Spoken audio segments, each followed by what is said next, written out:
السلام علیکم class 10 class ہماری کچھ چیزیں ابھی رکھی ہیں جس میں رن ہے جس میں صرف ہے ان کی اقسام ہم بعد میں دیکھیں گے. کچھ چیزیں جو ہماری پیچھے رہتی تھیں ان میں سے چند کا لے ہیں چند ہم دوبارہ ڈسکس کریں گے. سب سے پہلے ہے اس میں استفہام. ٹھیک ہے, اس میں استفہام سوالیہ جو ہوتا ہے جب آپ کسی کوئی سوال پوچھ رہے ہوتے ہیں کوئی وضاحت پوچھ رہے ہوتے ہیں بیسیکلی اس جملے کو استفہامیہ بھی کہتے ہیں. ٹھیک ہے, جب آپ کسی سے بیسیکلی یہ ہے استفسار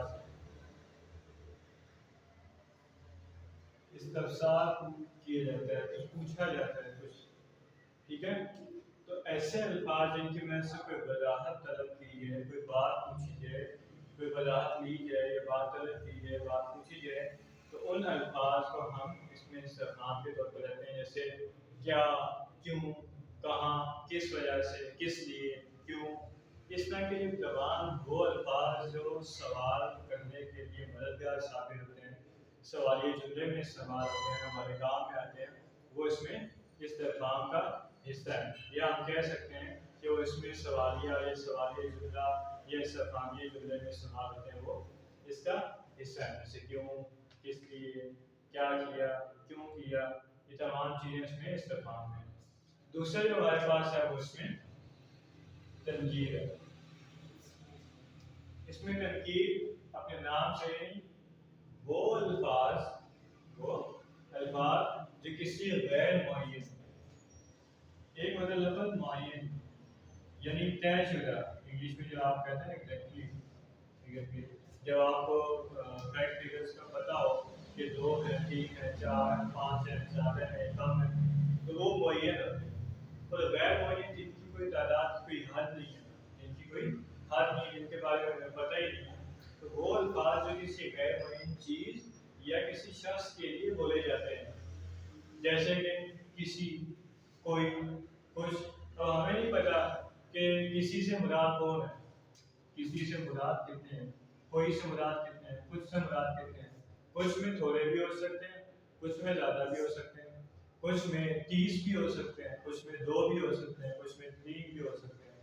تو جو غیر معین جن میں تعداد کے بارے میں ہمیں نہیں پتا, وہ جب جملے استعمال جملوں میں وہ الفاظ استعمال ہوں گے تو ان الفاظوں کو اس میں تنقید کریں. یہ یاد رکھیں کہ ہماری جو بحث چل رہی ہے وہ لفظ پہ چل رہی ہے, جملے پر نہیں, جملے پر نہیں چل رہی ہماری بس لفظ پہ چل رہی ہے. تو جتنی بھی ہم چیزیں پڑھیں گے وہ تمام کی تمام الفاظ سے متعلق ہو. یعنی جیسے یہاں پہ میں لکھا وہ الفاظ جو کسی غیر معین شخص کے لیے بولے جاتے ہیں, وہ الفاظ جن کی وجہ سے کوئی وضاحت طلب کی جاتی ہے. تو الفاظ یہاں پہ ہے نہ کہ جملے. یہاں پہ الفاظ پر بحث کی جا رہی ہے, جملوں پر بحث نہیں کی جاتی. تو کسی کوئی کچھ جہاں پہ معین نہیں ہے, چیز کے بارے میں طے شدہ پتہ نہیں کہ وہ چیز کون سی ہے, کیا ہے, کس لیے ہے, تو وہ پھر کیا ہوں گے, اس میں ترکیب میں ہے. دوسری جو ہمارے پاس چیز ہے وہ اس میں معاوضہ ہے. آپ کو لفظ معاوضہ سے پتہ چل گیا ہوگا, اجرت ہے. جیسے آج کل کے زمانے میں ہم کوئی بھی کام کراتے ہیں, کوئی سی مزدور کو مزدوری اس کی دیتے ہیں, تو یہ تمام مزدوری کیا ہے, مزدوری. اسی طریقے سے ہم آٹا پسانے جاتے ہیں, کپڑے دھلوانے جاتے ہیں, کپڑے سلوانے جاتے ہیں, ٹھیک ہے, بائک ٹھیک کروانے جاتے ہیں, تمام جو, تو ہم کوئی کام کسی سے کوئی خدمت لے رہے ہوتے ہیں, کسی سے کوئی خدمت ہوتی ہے یا کسی سے آپ کوئی کام لے رہے ہوتے ہیں.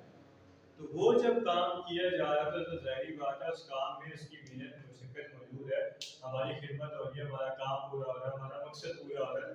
تو اس کام کی بدولت جو ہم سے پیسے لیتے ہیں, جو ہم سے اجرت لیتے ہیں, جو انگلش میں ہم پیمنٹ بولتے ہیں, ٹھیک ہے, دکان پہ جاتے ہیں, کوئی کام کرواتے ہیں, کام کرتے ہیں, تو اس کے ہم پیسے پیمنٹ اس کو لیتے ہیں. اسی طریقے سے ہمارے پاس مثال کے طور پہ ہم پینٹ تو لے ہیں, پینٹ لے ہیں, لیکن اب ڈسمبر کرنا ہے, پینٹ کرنا ہے, تو پینٹ کرنے کے لیے اب اس انسان کی محنت لگے گی, اس کے ہاتھ سے کوئی چیز لیں گے, وہ اپنے ہاتھ اتار کے نہیں لگے گا. تو اس کی جو محنت لگ رہی ہے, اس محنت کے بدلے میں جو آپ سے اجرت مانگتا ہے یا وہ محنت کا جو بدلہ مانگتا ہے, وہ آپ اس کو ظاہر کرنے کے لیے جو الفاظ استعمال کرتے ہیں, ہم کس کی بحث کر رہے ہیں, الفاظ کی. تو وہ الفاظ جو کسی کی اجرت کو یا کسی کام کے معاوضے کو یا بدلے کو ظاہر کرتے ہیں,